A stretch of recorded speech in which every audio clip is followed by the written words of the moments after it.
আসসালামু আলাইকুম। আজকের একটা ইন্টারেস্টিং জায়গায় আসছি। মূলত হচ্ছে ট্যানারি। হ্যাঁ, এখানে যেখানে চামড়া দিয়ে জুতো বানানোর জন্য হচ্ছে চামড়া প্রস্তুত করা হয়। জুতা বলেন, ব্যাগ বলেন, লেদার জাতীয় যা আছে।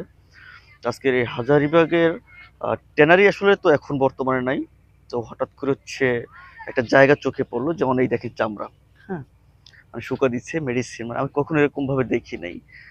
আমি জানি যে চামড়া দিয়ে প্রোডাক্ট তৈরি করা হয়, কিন্তু চামড়া এখানে টেনারিস তাও জানি কখনো যাওয়া হয় নাই। তো এমনভাবে এটা প্রস্তুত করা হচ্ছে, মানে ভালোই লাগতেছে।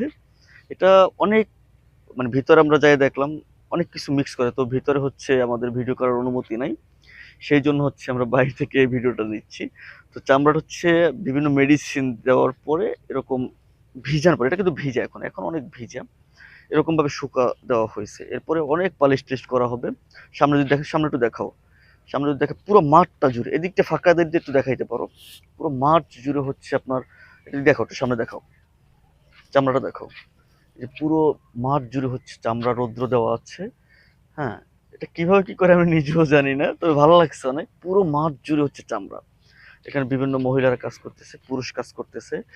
তো আমার ভালো লাগতেছে, তো স্মৃতি হিসেবে এটা নিয়ে যাই। কারণ ঢাকাতে কতদিন থাকবো, তো দেখতেছি যে না, চামড়া এরকম। আমি প্রথম মনে করছি যে কোনো কাপড়ের টুকরো হতে পারে বা গার্মেন্টস প্রোডাক্ট কিছু হবে।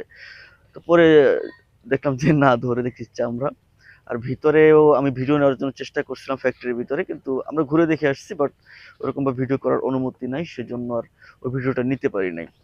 তো চিন্তা করলাম বাইরে থেকে একটু ভিডিওটা নেই, স্মৃতি হিসাবে থাকুক যে না চামড়া আমি এরকম ধরে কাপড়ের মতো, মানে দেখতে এরকম হয়।